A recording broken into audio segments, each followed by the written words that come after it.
Hello and welcome to a new episode of the Sovereign Society podcast. I am so excited about this conversation. It's been percolating since August, and there's divine timing, right? And everything is unfolding as it should.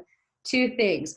First, it's really amazing because my guest today, Samantha Skelly, she's on this mission to have 1 million people stop dieting by 2020. And as recovering dieter myself since the age of 11, it's been amazing because now I'm in a system reboot program with one of my friends to help me heal my nervous system, to help me heal my endocrine system, to help me heal my glandular system after my lightning accident and all these other health issues that I've had along the way, some that weren't even mine ancestrally. And so that has just been really amazing that we set this appointment up in August, and I'm talking to Samantha during this system reboot, which I feel is very different from dieting. But this is the second thing that's really amazing. So I was recording a podcast yesterday in San Diego, and the woman I was interviewing, Jessie, she goes, "Oh my God, I was driving here and I was listening to the Hungry for Happiness podcast." And I was like, "Shut up, I'm interviewing Samantha tomorrow." I love it. I love it when stuff like that happens. It makes me so happy. It's like, all right, we're listening, universe. We got you. Yeah, I'm aligned. We're synchronized. Like, this is exactly where we're supposed to be. So I was like, so even more excited to have this conversation because I was like, okay, now is the time. So I'm just like so grateful you're here to have this conversation because I really wanted to make sure we had this conversation before the new year, which is like the cycle and the loop of like New Year's resolutions. I'm starting the new diet to get healthy, and it's like, if it hasn't worked before, how the hell are you expecting to work with it now? If anything, it's just super tolling on your body. Like, you don't really know what you're doing. I know when I was listening to episodes of your podcast and you were talking about how like the first diet you did was like the cabbage soup diet. And I started doing that when I was like 11 years old. That's what I'm like, everything. Like I would go to like hypnotists and like all the different like bars that were all made out of like fake food and everything, so I just, before we even dive in deep, I just really want to thank you for your mission and for your journey, because the biggest thing about the Sovereign Society podcast is about honoring the journey and trusting the process. So I know for you, like, this was probably not what you would ever see yourself doing back then. No way, girl. I thought I'd be either an actress or a real estate agent. I had no idea that I would be here. I had like a really out of body experience yesterday where I was teaching breath work to 200 people and then speaking to 500 in the same day. And I was like, how did this happen? Right. So I'm like, you know what? Jesus, take the wheel. I'm just going to be the vessel for whatever needs to come through. So yeah. And it's amazing when you allow yourself to finally get to that state of surrender, because it becomes effortless. It comes with ease. It comes with grace, and it becomes a lot more fun. Much more fun. It's like for so long we grew up in a society of like push, or like, especially as us, like millennials too, we were like, we came into a society that like shamed women and their bodies and all of that. During our pubescent years, when we're becoming women, it's like, oh, well, this is what women are supposed to look like. And then the shame comes and all the other mental disorders, eating disorders. Yeah. I mean, so much of what I'm doing now, I'm thinking about my daughter, of like the one that I don't have yet. She's not yet here on the planet, but I'm like, what if we were to change the narrative for the next generation? Definitely. Like, what if we can like come together and do that? Because I know myself, I grew up in a climate where it was so difficult to love yourself and accept your body. And everything is so body focused. Even body positivity is body focused, What if we take the emphasis off the body and onto our hearts? How would that change the narrative of the entire planet and furthermore raise consciousness of the entire planet? Yeah. And what's really interesting too is I remember when I was 16, I was living in Italy for the summer with my grandparents, and I saw a billboard of a naked woman, but it was like it was not as shameful around bodies, and there's a different level of respect where there's like women of all sizes on the beach that are confident and happy. You know, it wasn't like us shaming, because I know like me being a curvier woman, and after I was sexually assaulted, I put on a lot of weight to protect myself. So then even like being at the beach, like going every weekend to San Diego to go to the beach and just like cover myself up and be more ashamed, and then have that emotional eating because I didn't feel comfortable in my own skin. That was detrimental for a really, really long time. Right. Absolutely. And I think also, I love that you brought that up and you're sharing that with your audience, because it's so interesting. We have hundreds of women who come speak to us and they're like, hey, I have this food problem. And once we sort of like unpack it, we realize, to your point exactly, it's like, it's not a food problem. It's you're protecting yourself because you feel vulnerable, because there's been sexual trauma, sexual assault. And of course the severity of that can widely differ, but it's just so fascinating. It's so much deeper than the food. It's so much deeper than overeating or numbing or whatever it is. It's like, what is the intention behind consumption? Why are we actually doing that? Definitely. And it was crazy because this morning I was up and I was at my parents' house, so I pick up my dog, and I was sitting outside and I was thinking about the core wound of abandonment. And I remember my first day of school, my aunt forgot to pick me up. And I was at 8 o'clock at night at my first day of school, and she forgot to pick me up. And so she tried to make me feel better by taking me to Del Taco. So to me, that was, the subconscious is formed by the age of 7. I'm like 4 or 5 years old. And so I was feeling abandoned, already scared with my first day of school. And she just like brought food to comfort me, and I realized that connection today. And so to see doing the work, you also can go back to the root of those triggers, the root of those habits, which is the biggest part if you really want to make sure you're having that shift and you're really in that relationship with food and your body and how you handle your emotions. Yeah, babe, that's a huge one. I totally am in the same boat as you. My mom was, I'd come home from a bad day at school, or like, I'd be like, Mom, this girl bullied me. She's like, it's okay. Here's some soup. Here's this, here's that. And, she's so genuine and so loving and nurturing. But the connection I made in my head was, emotionality and food go together. When I'm sad, I get food. And then, so again, to your point, that pattern developed, and it also has so much to do with identities, right? So again, at the age of 3, 4, 5, 6, 7, if someone gave us an identity like you are the fat girl, we will hold on to that identity. We will defend it. We will act as if, we will manifest it until we realize, wow, it's not the fact that I can't control myself around food. It's I've created an identity to support myself being out of control around food. And so when we start to look at these things as they are, we begin to sort of, it's not about creating a new identity, but just dissolving the one that's not true and not even ours, and the one that someone gave to us. And it's so interesting once we have the awareness around this, how much healing we can do. And it literally has nothing to do with manipulating calories or changing our diet. Yeah. And I feel like there's just a massive renaissance of reprogramming right now. Oh, yeah. Right? Like everyone's like doing either like breath work. I know you're very big on holotropic breath work. I also have shamanic breath work certification. I'm a Kundalini yoga teacher. I understand the power of breath to break through, because that breath is that life force. And to me, when I see it, is like, if there's this stagnant energy, these emotional pains, it's yearning for life. It's yearning to be experienced, but we just keep it painful and in our bodies. And that comes out as it shows as excess weight and all these triggered areas, of like, if it's around your belly, like, where do you feel like you need to step into your confidence? Like, yeah, it's so interesting, right? Like our body's ability to, I'll share a quick story. Actually, I was in Joshua Tree a few weeks ago, and I was doing holotropic breathing, and I hold anxiety in my solar plexus. Like it just balls up and it just knots up and it gets so tight there.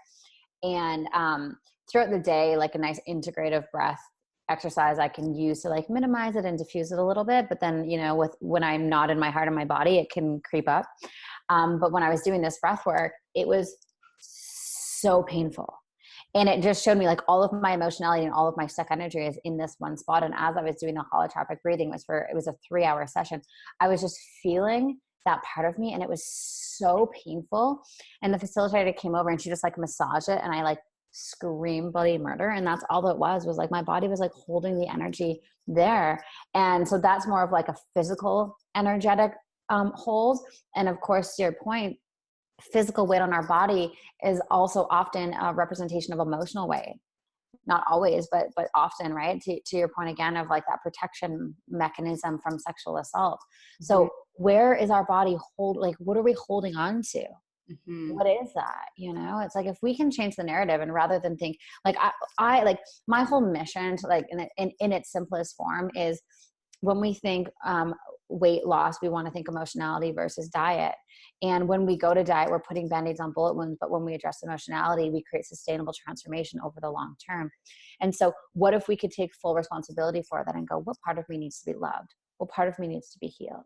Yeah. And I think a lot of people are just too lazy to even do that work, Yeah. Or scared, or yeah. A lot of our society is just, it's many factors, and it's like, like the band-aids, or like those self-worth, a lack of self-worth, or various topics that, and practices that we need to become more conscious and aware of. Absolutely. Absolutely. It's like, we don't know what we don't know. It's interesting. One of the big things that I love teaching is changing our relationship to pain in our bodies, like realizing that the pain in our bodies is there for a reason. It's a catalyst for growth. And it's so beautiful if we choose to look at it that way. And I taught this on stage to 500 women on the weekend, and the amount of people that came up to me that said, oh my God, I've never realized that. I thought I just needed to like suppress it and repress it and numb it. And I'm like, yeah, but like, give yourself some grace. Like, we live in a world where like, that is the status quo of like, oh, you feel pain, don't cry, put a Band-Aid on it, like suppress it, distract yourself, numb it. It's like, of course that is what you do, because that's all we're told. But what if when we got anxiety, we just leaned in and we went, oh, wow, I'm so excited for why this is here to teach me. Like, what if we were to get almost excited when we had anxiety? Because that would tell us that there's something that's out of alignment. There's something that we need to heal. And I feel like the more we have these conversations, more people have that permission to start. Yeah. And ultimately, true transformation really does happen at that divine intersection of pain and love. When we're in pain is when we need to love ourselves more. Definitely. And what tends to happen is we tend to turn away and disconnect and move away from it, which just further activates the wound. Yeah. And I think that is shifting that healing is to shift that relationship to understand it may not even be yours. Projected onto you. I'm very passionate about ancestral healing and beautiful work, because, when you do the healing, you're healing 7 generations behind you and 7 generations before you. So you allowing yourself to understand the patterns of your family and being like, okay, I'm going to be the one that breaks the mold. I'm going to be the one that ends the cycle. And then it'll be a better experience for me and my family, because I'm allowing myself to be willing to do the work. Yeah. It's not about even telling family what to do. It's about embodying. Yeah. And that's so true. And that's where so many people miss the mark. I'm going to tell you what to do. I'm going to change you. You don't know this. I'm going to tell you. It's like we teach way more through our energetics than we do what comes out of our mouth. Definitely. And this is what I want to talk about, because I know for me, so in 2012, I was struck by lightning, and I've had to reset my nervous system, and that's kind of what I'm doing right now with the system reboot. And because my sympathetic nervous system and my parasympathetic nervous system have been shot for years, I was stuck in that fight or flight mode. And because I was in that, it was really hard for me to even have that healthy container to allow abundance in, to allow opportunities in, because my nervous system would protect it of being like, whoa, this is way too overwhelming, after like already dealing with the overwhelm of my past after being struck and trying to navigate through that. So for me, it's been about like really cultivating a better relationship with my body and Wow. really taking responsibility for my health. You know what Mm-hmm. I mean? So that I can create that solid container so that I can really step up as a leader and I can Love really it. go up, right? And to be able to Mm. honor my intuition and to live in that space of integrity. So I just want to talk about how you're seeing how through your programs and your certification program, how this relationship and this conscious choice to shift the body is actually helping people in business. Yeah, this is so powerful. Man, I was interviewed by Forbes a little while ago, and they asked me my marketing strategy because Hungry for Happiness grew very, very quickly. And so they were like, what's your marketing strategy? And they wanted me to give them really tangible, tactical things. And I just said, honestly, I said, meditation is my superpower. Like, it really is. Like, being intentional about my truth, clearing the emotional junk that's not serving me, and really taking action from a place of inspired action versus forced action. And in order to do that, we have to develop a really solid relationship with ourselves, a container of growth, an agreement with our systems that we're not going to take action for validation or to prove ourselves or to, make money. We're going to do it as an expression of our soul, like the art of our hearts. And in order for me to truly be an embodiment of that, meditation is so important to me, of like, what do I want to create, and not what I think I should create based on my mind and my lack of limitation or my fear or my ego, but like, what is the energetics, what is the entity that really wants to come through me to be in the world that is going to serve humanity at the highest level and going to raise the consciousness of the planet. And honestly, I'm not in charge of that. Like, I'm really not. Like spirit comes through me and tells me to do crazy shit that I'm like, that's fucked up. Like, that's going to tank my company. But it's like, I do these things and I'm like, wow, that was brilliant. Like, I couldn't have thought of that myself. And And so, it takes time to get there. That's yeah, cultivating that trust, especially yeah, where you were like, oh my God, like in that victim mindset of like, this is all happening to me. Like, I don't deserve this. Like, it's going to take yeah, more layers to start to right. cultivate that trust and see Right, what's right, actually happening right. around you. Yeah.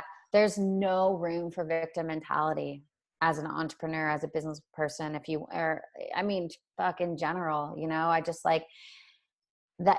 That's such a dirty energy, because truly, like, you don't know the divine plan. It is happening for you in perfect timing, whether you can see it or not. And it's your choice to look at it as a gift or the fact that everything's bad, and I think really letting go of all victim, energies and victim tendencies, and just really stepping into this place of power of like, this is happening for me, yes, I have to let go of 50% of my company, but for some reason that's happening to me. That wasn't what happened 3 months ago. I had to let go of half of a 7-figure company. And I'm like, whoa, why am I being guided to do that? That's crazy.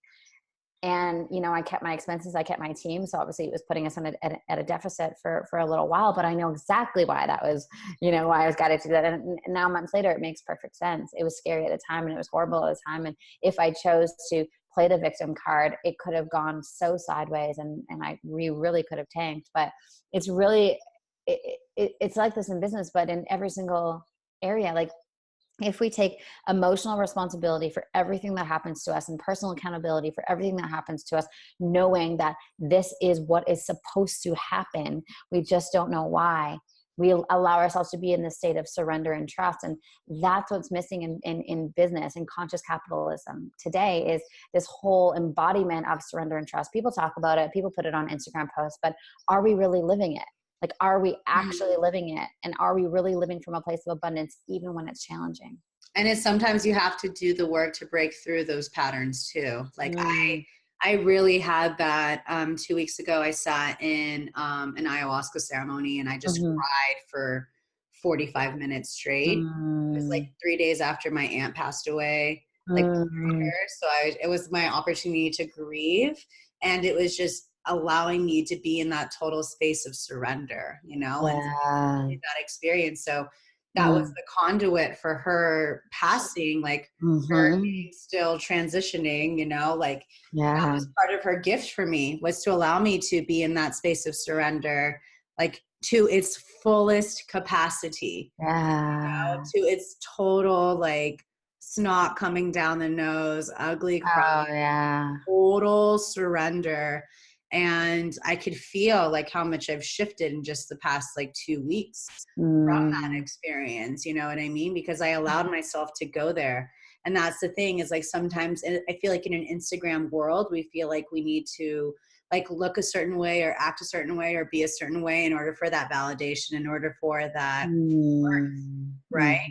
But what people don't understand is that sometimes it can get really ugly, like bush snots coming out of the face and like those moments, but they're so beautiful in the same way, you know, but it's like completely not how your mind or your ego was expecting it to look. And that's another form of that allowance, is just being in that surrender of like feeling safe, feeling held. Like when you're screaming bloody murder from this breath work, like I'm sure you weren't expecting that how it was, but you allowed yourself to go there. It's, if we can surrender the stories around our emotionality and emoting in general, it gives us permission to just do it more often, right? I mean, I love crying. I love screaming. I love like hitting shit. I love it because it's creating space. It's taking out the garbage, right? I'm incredibly empathetic. And so I take on energy of like everything always. And so and sometimes it's mine, sometimes it's not. But when there's like a clog of energetics in my system, it's going to interact with like all of like my mental field and everything. And giving myself permission to just release it is just such a gift without creating a story around it. We're meaning making machines. So oftentimes if we cry, we're like, oh, it's because this, and this. But what about just letting ourselves cry or letting ourselves scream? Honoring our feelings. Yeah. Honoring our feelings. I had this happen the other day to me. It was like really crazy. And it's never happened like this before, but I just felt so much rage in my body and anger in my body. And I just kind of like took a 30,000 degree view and I just went, there's nothing that I'm angry about really in my life right now. Like my boyfriend and I got into a little tiff and I'm like, but that's nothing. Like there's no real quote unquote reason for this rage that I'm experiencing. And then I'm like, okay, I know this is like inner child abandonment stuff. You know, I know this is like my like 9-year-old is like so angry, you know? And so I just let myself be in that expression of just like pure anger and rage. And I like pulled my car over and I screamed my head off for like 5 minutes. And it was so crazy. I'm like, oh my God, if someone was to like film this, they'd be like, Sam Skelly is a nut. But it felt so good. Yeah. Who gives a you fuck? know? I'm gonna do me. Right.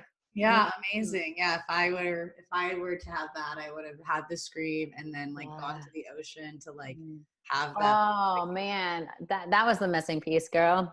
Gotta do that. I gotta do that next time. I keep telling myself I just need to put a bathing suit in my car so I can just like hop in the ocean at any given time. So it's so healing. My favorite spots in Encinitas was going down to the beach and then walking around the Self-Realization Fellowship. Oh, dang. Yeah.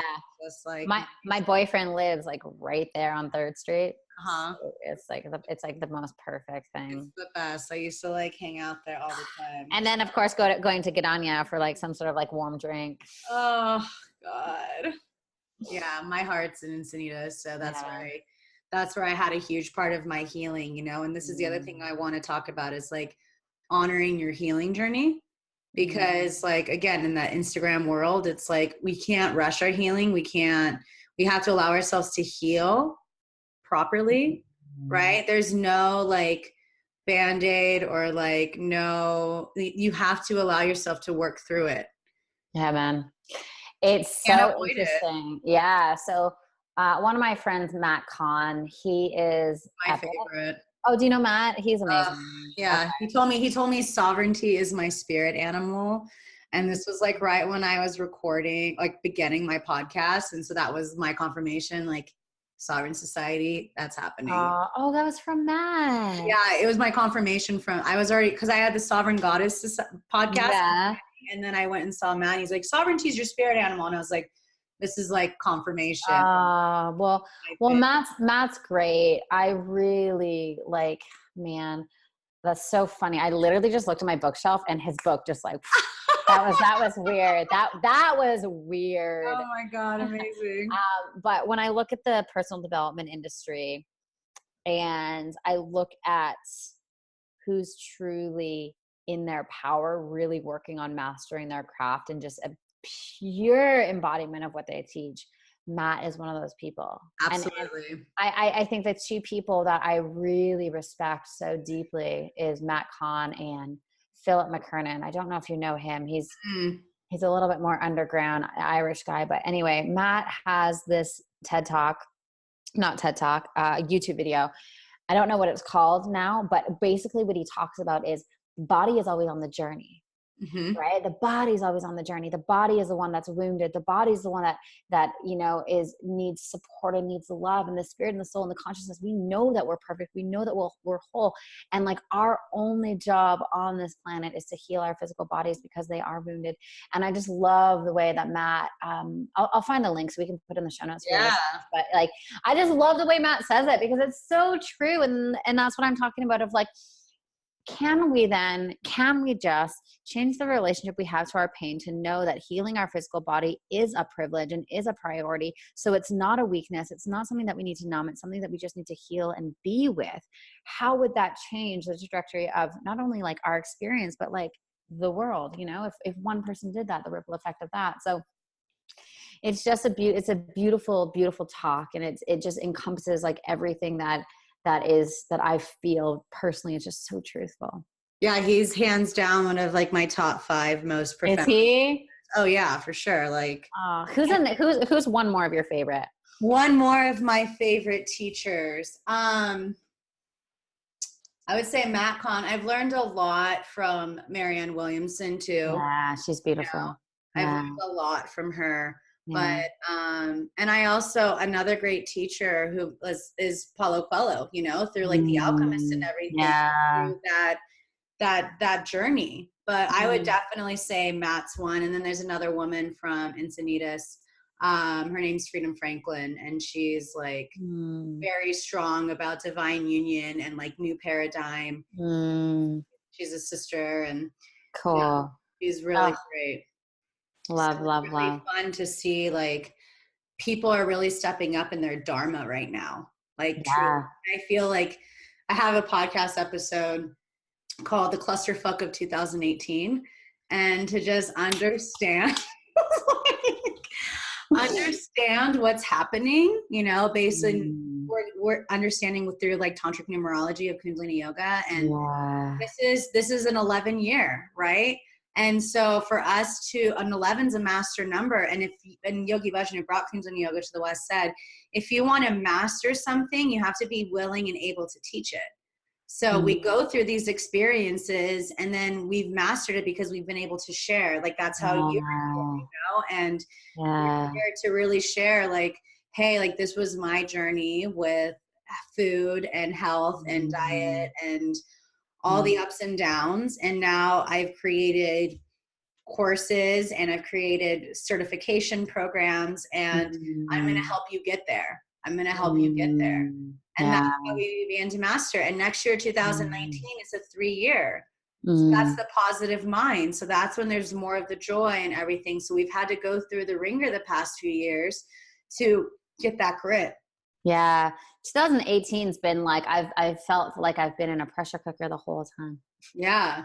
Everyone was like, 2018 is going to be I know. Last year was shit. 2017 was shit too. But again, this is like, I feel like we're doing the deep residual work now. Yeah. And, especially with the terms, so everyone's like, oh, millennials, you're so fucking lazy. It's like, no, we're just going to consolidate everything now. And then we're all going to allow ourselves to prove them right by retiring early and like living our lives, like. Oh, I love it. I love it so much. No big deal. Cause I do feel like we are here. Like what I love to say about our generation too, is we're the last generation to remember what life was like pre and post technology. Yeah, that's powerful, girl. I was talking to my roommate about that the other day. I was like, yo, we were alive before the internet, Yeah. you know? Yeah. And now all these kids, like they all have iPhones. And this was interesting. I was at my alma mater yesterday at Chapman University, and I'm mentoring 4 students from my internet marketing professor. He like gave me 4 students to mentor. So I went there yesterday, and it's amazing how even that demographic, they don't listen to podcasts. Yeah. They're listening to music and things like that. And so he was like, yeah, I did a poll for Chapman students, and they don't listen to podcasts. And I was like, Interesting. imagine if there's like so much juice in these podcasts that we do. I know I was listening to a lot of your episodes too, Hungry for Happiness. Yeah. If they're like, I wish I knew what I knew now, Right. 19, 20, Yeah. We'd be crushing it. We'd be crushing life. Yeah. It's Yeah. really interesting to see that. And like, I always say, like, we were like the 9/11 kids who were during puberty. So like we were instilled fear in our like minds as Yeah. we're like forming as women and men. And kids were like 3, 4 years old, which is still their subconscious. So it's like, I feel like we've been in a pressure cooker for 15 plus years now. What, 17 years? Where Yeah. it's like, okay, so now like we're done. Right. And that's where it doesn't matter what it is in life. Like the diets, like I'm done. Right. Yeah. I mean, we're hitting this like this breaking point, literally. Yeah. So my whole vision is like, let's take the personal development industry, let's take the health and wellness industry, and let's make them have a baby, because we need emotionality in health and wellness. Yeah. We're dying without it, literally.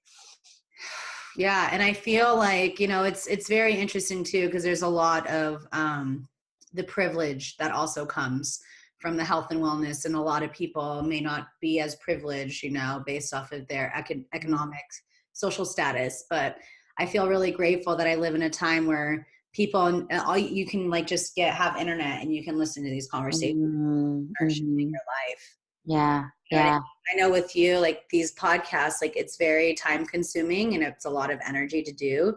And we do it from our heart and like give away a lot of these resources and stuff.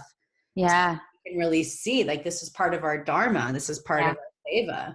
Yeah. It was cool. Like the demographic that I spoke to this weekend, it's like they were all podcast listeners, and Amazing. They're like, podcast. I heard you on your podcast, and your podcast helped us. And I was like, dude, that's free. Like, it's so amazing that we get to like use our words as tools of transformation. Definitely. And it's like, it's interesting too, because through that, a lot of times we're very vulnerable. I know, I'm sure you feel that way with your guests too. Everyone just very vulnerable. They're sharing their stories. They're sharing their rawness. And that's what creates that relatability, which is what this time is all about, is about connection. And it's in all areas of our life. The opposite of addiction is connection. That's why we're eating these foods, is because we're craving that connection. Exactly. Yeah, girl. Yeah. It's so interesting. And again, that's a perfect example, right? Intention behind consumption. Why are we eating? Why are we doing anything we do? What's the intention? Are we eating this to numb our emotions? Or are we eating this to nourish our bodies? It's the same action, different intention, and it completely changes the result. Yeah. It's really interesting. I just see like more people becoming aware. And, I know you were at Pace to Be Brave all weekend. And I was writing my book on Saturday, so I didn't go out. But Sunday I was at Sahara Rose's book launch. Oh, I love her. I was on her podcast. I was on her podcast yesterday. Were you? Amazing. Yeah, sister. So, and I had a lot of people from the podcast come up too, and just being open in that vulnerability, and allowing yourself to like share you. So see that received, and I know for me, like it's been scary, like speaking my truth and like seeing what the family's reaction's going to be, Yeah, totally. Yeah. When my book came out, people are you like worried that your story is going to be out to thousands? I was like, I'm just worried what my mom's going to think. Yeah, totally. It's like, cause it's not even like, it's like instinctually we want them to be like proud of us. And we want them to know that like we're doing okay. Like we're doing a great job, and it's a lot of that ancestral, like keeping that bloodline going. Totally, girl. 100%. It's so interesting. Family dynamics and family lineage and all that is just so fascinating. It's so Yeah. fascinating. I love that you're talking about that. And Yeah, my mission is to really cultivate a conscious generation. And that starts with us, you know, and then that leads into the conscious relationships, which leads into the conscious conception, which leads into the mm, conscious families, you know, and to just like, it's a domino effect, right? It all begins with us. you're so right. You're so right.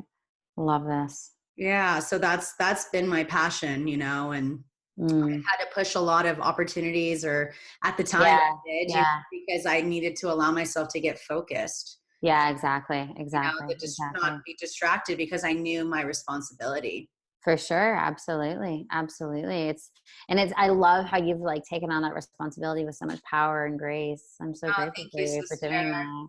So Thank good. you. Yeah, So I just feel appreciative. like we, you know, we can end these cycles of like Mm, poverty. We can end these cycles of the mental illness, and we can end these cycles by taking responsibility for our lives right here, right now, and just being like, hmm. Exactly. okay, I'm Exactly. willing to see this differently. I'm willing to experience this Yeah. differently. Yes. Right. I love.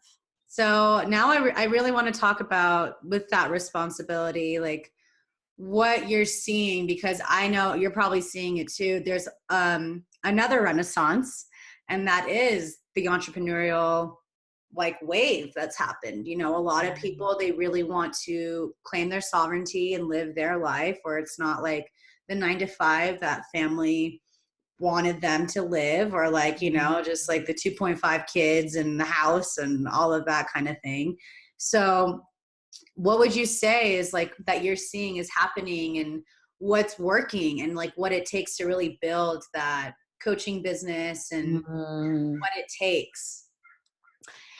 The hardest part that people are struggling with isn't the building of the coaching business or the creating their own life. It's just like dissolving the old paradigm. You know, it's like our generation has like one, like if you think of it as like a river, our generation has like 1 foot on one side and 1 foot on the other, where we know the old paradigm isn't serving us of this like Monday to Friday, 9 to 5, work and save and then retire and then you die. Like we fucking know that that's not working. But because that's all we've known our entire lives, this new way of living, this new way of earning, this new way of giving, this new way of everything is so new to our systems and new to our bodies that we're like, we don't trust it yet, especially for people who haven't had the evidence of it working for them, right? So whether you're a wellness coach or any entrepreneur, anyone who just says, hey, screw the system, I'm doing it myself, there's still so much programming from our parents and from society to say, we need safety, we need security, we need the 401k, we need the retirement, we need this. We don't. And so truth be told, building a coaching industry is easy as fuck. Like it's easy, like it's so easy. Building a business is so easy. Like really easy. But what's hard or what is challenging is going against the mindset of I can do what I want, you know, going against the like Monday to Friday, 9 to 5, exactly how we were brought up to say that this is how we are successful. So it really is about having your belief be bigger than your limitations or your old paradigm, and just really being in a state of creation. And what does it feel like? What does it look like? How do I want to operate in this new way? What does that look like for me? Mm-hmm. And just really really embodying this whole knowing that what worked in the past is not working anymore. We're wiser, we're more progressive, we move faster, we have technology, you know, like pretty much any job can be remote now. Mm-hmm. You know? And with the integration of, you know, all these new technologies, there's going to be so many jobs that we're not going to need because there's going to be robots for it, whether we like it or not. And so it's really about finding our value in the gift that we have to share with the world and how we can create a structure around that to serve the world. And that can be done in thousands of ways. What lights you up? What inspires you? Yeah. You, what makes you feel empowered? Like, I Yeah. think a lot of that too is like being more of value worth, and also being Mhm. more ethically thinking for sustainability, not just like for the planet, but for humanity. Absolutely. Absolutely. Yeah. It's more than ourselves. And what makes it easier is to step into something that we know is more for more than just us. Yeah, quitting a 9 to 5 job is cool. Yeah, making more than 6 figures is cool. Yeah, yeah, yeah, yeah, yeah. And what's even cooler is like what we're creating for our generations. You know, like I'm just like so stoked that I get to create a company that my daughter can benefit from one day, you know, and maybe even work for or take over or whatever, you know, like that for me is like, that's so rad that I get to do that, you know, and whether you want to create a big business or maybe just have something that replaces, you know, a job that is literally sucking your soul. We need more people who are want to come alive, you know, and want to follow their dharma, and want to follow their path that lights them up from the inside out, because we just need more people to come alive. Yeah. And this circles back to the importance of making sure you're honoring your sacred vessel to do that, because especially as you do the work, especially in like personal development and empowerment work, we're empaths. And so we're taking on a lot of that energy. Yeah, We have to girl. make sure that we're taking care of our bodies, our vessels, we're practicing the self-care, we're honoring Mhm. the boundaries, we're doing digital detoxes. Then we Yeah, can keep coming home to ourselves. exactly. Exactly. Yeah. You know, I've had to be so ruthless with my schedule. Whereas before I was like, yeah, I'll take any meeting. I'll do anything. You know, I was very much like that. And now I'm like, I'm so effective when I have so much simplicity. Hmm. And there's also that structures. The structures is like that masculine energy so that the Shakti can Mm. flow. And that's Yes. where creativity comes through Yes. fire Yes. action because she feels safe. That's it, girl. That's it. That's it. It's like the, yeah, structure creates flow. Soft and solid. You know, how can we create beings of being soft and solid? Yeah, it's a dance is the way that I Oh God, life's a dance. Everything's a dance, you totally. know? Like I just look at my relationship right now and it's like, man, I'm just dancing with you constantly, you know? Mhm. And sometimes it can feel so nourishing and juicy and amazing, and other times it can feel so challenging. But you know, we're just learning how the other person dances, and sometimes we're stepping on our toes, and sometimes we're flowing beautifully. But you know, business is a dance, friendship is a dance, creativity is a dance. You know, sometimes I go to write my book and I'm like, I am the worst writer in the whole world. And other times I'm like, wow, I'm awesome. And you know, it's like, let's not create an identity or a story around it. It's just the flow. It's just what is. It's not good, bad, or indifferent. It's just what is. Yeah, and you know, the biggest thing too with that is I tell my clients all the time, it's like acting as if, right? When we're calling that in. So when you see yourself Mm. with the 7-figure business, the 6-figure business, if you need to start from there, how are you being? What are your habits then? And start implementing those now so that that light can attract like. This is such a good point. You know, it's like where's our frequency at? I can remember making $8 an hour as a waitress 3 years ago. This wasn't long ago. This was 3 years ago. I was making like 30 grand a year, living in an apartment that was like $500 a month, shithole, serving beer up to 3 o'clock in the morning. And I knew I wanted to build Hungry for Happiness. And I knew that I was destined for more abundance and wealth and all the rest of it. And so I woke up every single day and I visualized $500,000 in my bank account. And I just felt as if I was already rich. And I had this saying, and I'm like, well, I was like, good thing I'm rich. Like whenever I'd pay for things, like, good thing I'm rich. And I just embodied it. I embodied the frequency of what it would be like to be abundant. And I guarantee that that was the thing that allowed it to be so much quicker. Mm-hmm. Rather than, you know, it's like if we're looking at our online banking when we're freaking out and we have scarcity, there's work to do there. Money is a relationship. It's a Mm-hmm. relationship. Definitely. And it's just an energetic resonance. Yeah. It's like, where are we vibrating at? So even now in the company, it's like, okay, well, if I want to attract more abundance, I have to first do the work internally because I am the business, you know? It's like the problems I have in my relationship are the exact problems I have in my business. Why? Because I am the driver of both, Mm-hmm. you know? Yeah, I call it the soulistic relationship, right? Yeah. It's like where there's no separation between your relationships, your health, your finances, your money, like anything, your business, they are all correlated and they are all Mm. interweaved amongst each other and between each Yeah. other. They're all connected. Yeah, that's so beautiful. One of my girlfriends, Peta Kelly, was talking about this the other day on her Instagram. And so she's just great. And she was just talking about like, there's no difference between motherhood and creativity in business. It's all like, actions of the womb, like creativity from the womb. It's all work from the womb. And what if we just like amalgamated all of our arenas of life and just collapsed the boxes and just treated it, as you're saying, as like one thing, wholeness, oneness. Yeah. Yeah. Yeah. 100%. I think That's how we can start seeing that. I feel like as we allow ourselves to see that within ourselves, we see ourselves more as a connected planet as well. How like these absolutely. borders, right? We have this border of like, well, this is my money and this is my relationship. Yeah. Yeah, girl. Collapse Yeah. those borders within, and then we'll Yeah. start to see more of that without. Oh, this is like, oh, I'm so energized for this right now because it's so true. It's like the more we can dissolve borders, the more that we can amalgamate, the more we can come together, the more that we can create wholeness within ourselves and our areas, the more that we are just going to project that out into the world and create wholeness on the planet. And that's such a beautiful thing. I think one of the big things that I am not grappling with, but just really working to change my stories around is, how am I going to be a mother and an entrepreneur? Like that's a dance, right? Yeah. Yeah. And I'm actively searching for role models and other women who I see that are doing it incredibly well, that I can see anyway.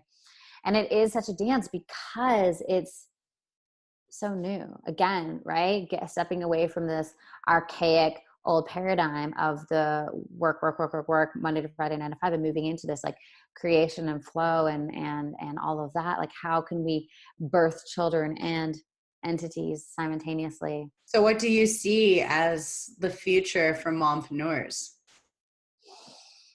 Like the first thing that comes in is like support and receive. Like we are designed, like look at our bodies, right? We're designed to receive. We're designed to receive penises. We're designed to receive everything. So how can we release this tendency to just feel like we have to do everything on our own and call in support to support us with our babies and our children, so that we can honor ourselves and honor them and honor our husbands and families and the collective? It is a dance. And I know for myself personally, like I know I'm going to need support for sure, for sure. Yeah, I was raised by my grandparents, and my parents started their own business. They opened up a restaurant when they were 30 years old, and so I was raised by my grandparents who lived like 7 houses down from us, and Wow. all of that. Very family Italian oriented, So yeah, I feel like it's gonna be really fascinating. And the kids today are just so enlightened, like so aware and so in tune, because these are kids that are coming from a whole new, not even just millennia, but a whole new era, like Aquarian age now, like since 2012. Like It's it's insane. very, very different. So not only are we millennials the bridge between pre and post technology, we're the bridge between the Piscean age and the Aquarian age. So again, this is like what worked before to bring into the now. And I think what's always worked more so than in the past 100 years is that connection, to earth, is that community, and that's the other thing too. It wasn't until a couple 100 years that they really had borders, like of even cities or counties or whatever. Like there are no lines it's just man said, this is it, right? And it's like, absolutely. and you would know like you were in a different border or a different area based off of like the plants changing and and just the environment shifting. Yeah, girl. So fascinating. We really, like, our generation really got dropped in a very interesting, We chose a very interesting time. Yeah. energetically contrasting time. It's like, wow, our souls are badass. Yeah. Amazing. I hear you. So yeah, it's going to be, and I'm really interested to also see the evolution of the self-help personal development world. Yeah, it's so interesting. Like, I mean, I grew up in a family, and I'm very, very, very grateful for this, but I grew up in a family that was very progressive when it came to personal development. I grew up in a Christian home, but I also grew up with a mom and dad who were very into personal development as a whole. So I can remember listening to Tony Robbins tapes at 12 years old, driving across Canada, you know. So that was really cool. And I've been around it for a long, long time. And it's just not working anymore. You know, like the industry's not working anymore. We're trying to hustle for our worth. We're trying to logically think about how to heal our wounding. We're just trying too hard, period. I'm writing a book right now. Allowance. Yeah, like total lack of allowance. Mm-hmm. I'm writing a book right now called Am I There Yet? Why Self-Help Isn't Helping. And it's just really Ooh. yeah. And my new company, which is called Pause Breathwork, is really utilizing the body as a healer. Like, can we use the breath to heal our body? Absolutely. And we have to start quickly, because we're depleting our systems and our energies and our bodies, and we're getting stuck, and we're getting overwhelmed, and we're not really stepping up into the beings and the souls, and or stepping into our souls, because there's so much residual that we don't know how to work through. Mm. And we're in this state of like consumption. We're living in an era of overconsumption of everything. Well, Food, that's how they think social something media. outside of us is going to bring that happiness. Yeah, exactly. And so more books, more podcasts, more seminars, more this, more. It's like, no, we need less. We need less. We need less of everything. Just give me less of everything. So it is truly a fascinating time. And the industry needs a huge shift. And that's a lot of what Hungry for Happiness is doing, and Pause is doing, is really educating people and letting them know, like, your body is actually the healer.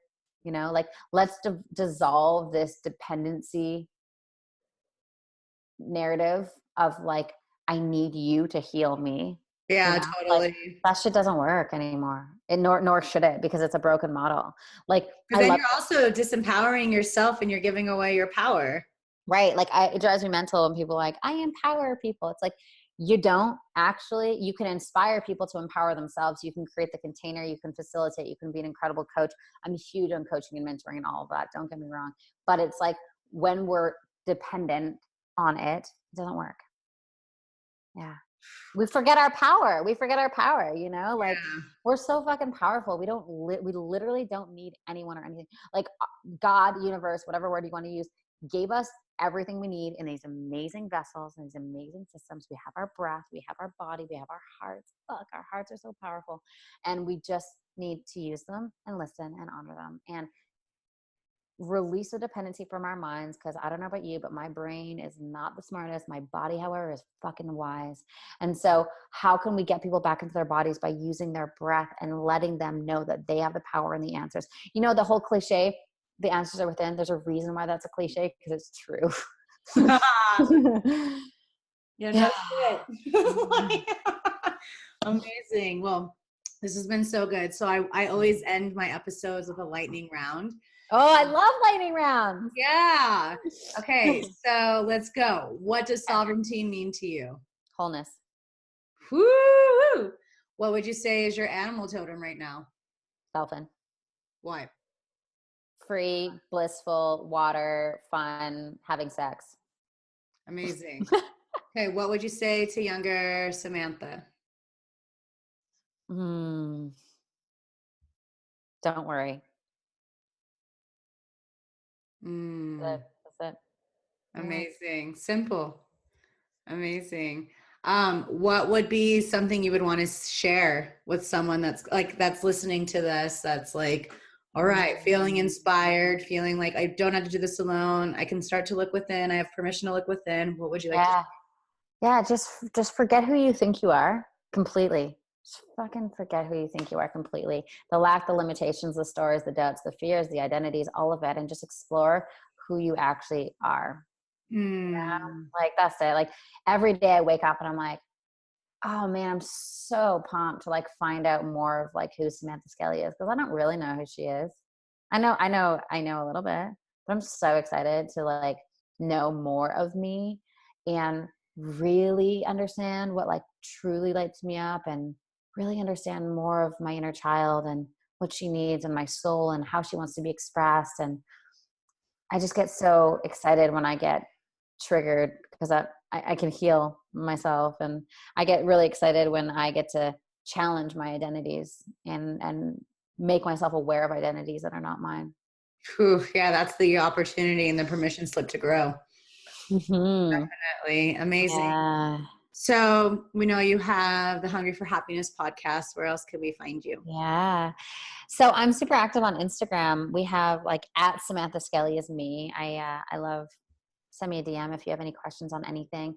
If you're interested in becoming a Hungry for Happiness coach, just head over to hungryforhappiness.com/certification. Otherwise, we're just Hungry for Happiness everywhere. There's the book on Amazon, our main site, Instagram, YouTube, all that kind of stuff.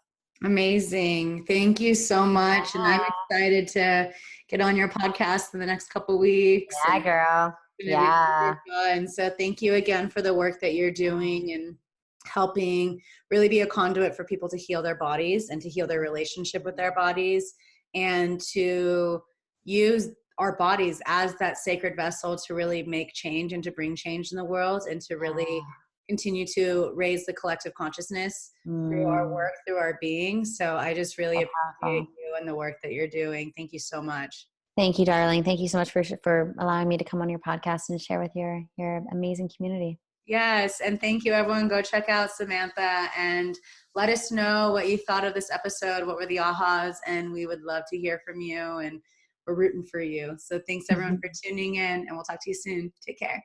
Bye.